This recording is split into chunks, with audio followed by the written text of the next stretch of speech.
Rivets, and we have an exciting program on disaster preparedness called 2 Steps a Month, and this is month 5. Month 5 is around having a prepared pouch and fire awareness. So what I really love about this thing, it's a prepared pouch. It's the size of a Ziploc bag, so most people will just use a quart-sized, Ziploc bag, and in it is going to have just some things that are going to keep you comfortable, until you can get home or to kind of a shelter. So I carry this with me. It's in my computer bag, so no matter where I go, I have it, which is great because if I take public transportation into the city and I don't have my car, I know that I have like some basics with me should an earthquake happen in San Francisco. So what's inside a prepared pouch? Well, first off, handkerchief. And so this could be used as a bandage.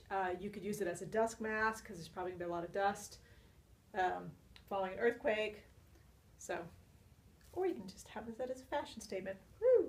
Other things that go in here are flashlight.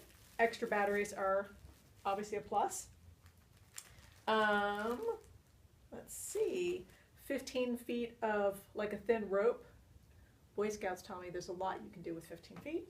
An emergency blanket so you can kind of keep warm and dry.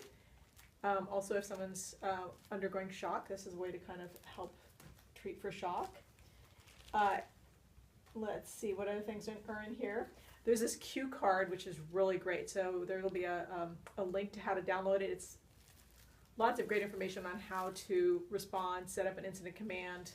Great. These people, cardcanhelp.org. Awesome. These people rock. Donate money to them. Now, if you have a plastic bag, which mine is not, it's gorgeous. A friend of mine gave it to me. Thank you, Ray. The plastic bag can actually serve as, assuming I can open this one up, you can, I can't at the moment, but what I was going to show you is you can put your hand in it and use it as kind of a blood barrier. So if you needed to treat someone who had an injury, you can do that. I just happen to carry a mess of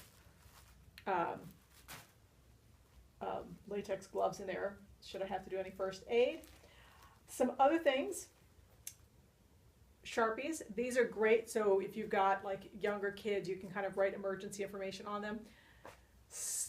Yucky, but true. During Hurricane Katrina, kids that were marked were less likely to be kind of, messed with by strangers. So this is great. Also, if you have to do any triage, you can use this to do your labeling, like I for immediate, D for delayed, M for minor, and then X for sadly deceased people.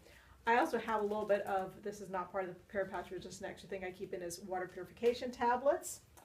Oh, let's see what else is in here. Aha, now we're getting to the fun stuff. Tissue paper, you could just take some toilet paper and wind it up. And so this is literally your emergency toilet paper. And hand sanitizer. I think the spray type is better, because if you have the other type, they can expand and open up, and then that would be kind of disaster, and you wouldn't, not a disaster, just a little minor problem. So great thing to have. These are awesome to do as gifts. So you can also do it in community. Like I said, this is really meant to be done in community. We went and just bought a whole bunch of supplies as a neighborhood, and then one night we all came together and we made 40 of these. So great to do in community.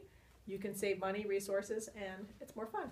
And more likely to get done if you do it. If one person goes and buys the materials and everyone chips in, a fraction of the cost.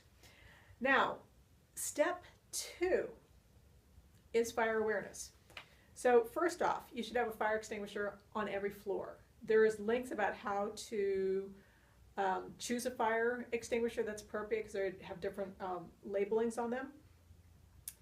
And other things. Some strategies is you can actually take your fire extinguisher and shake it once a month so that the materials in it don't cake. So maybe first of the month, time to shake the fire extinguisher, so that'll extend the life. Also, if your fire extinguisher, you want to check the gauge and make sure that it doesn't get low, and if it does, you need to replace them.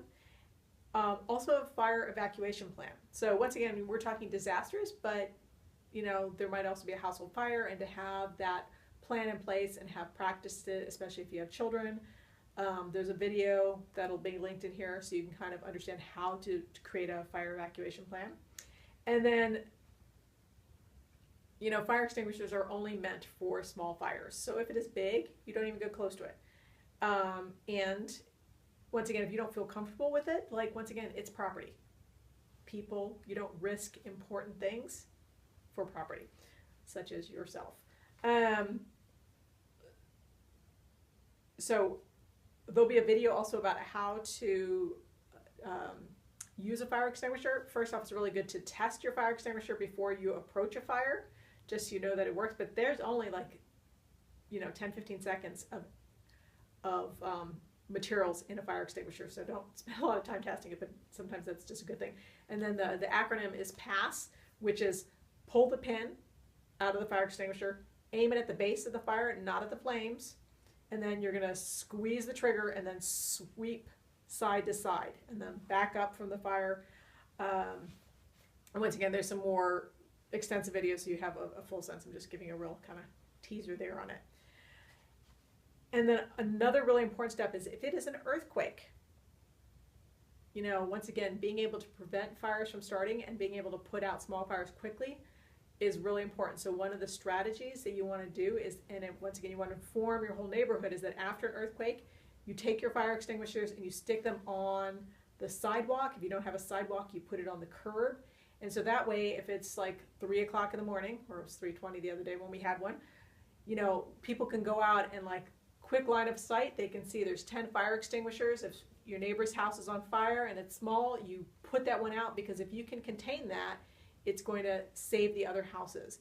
And quite honestly, in a large-scale disaster, the fire and all these other emergency personnel are going to be overwhelmed. Fire department's not going to be coming out and putting out individual houses. So the more we can do to make sure we know how to turn our gas off and extinguish small fires and be able to do that quickly and collectively and have the resources of everybody's fire extinguishers, the better.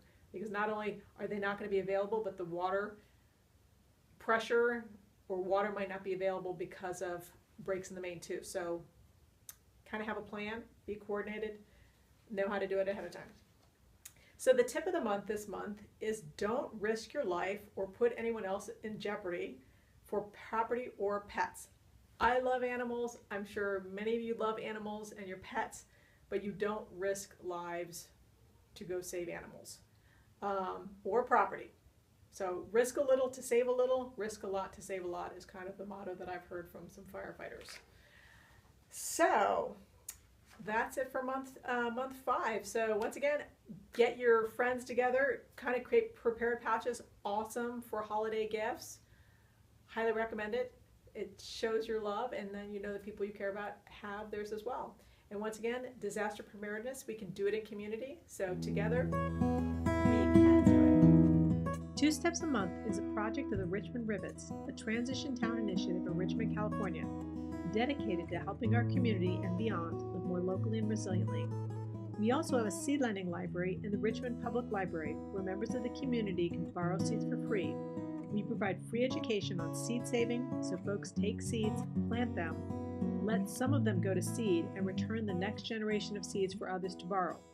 If you're not from the Richmond area and like the idea of a seed lending library, go to richmondgrowseeds.org and check out our Create a Library resources to start one in your own town.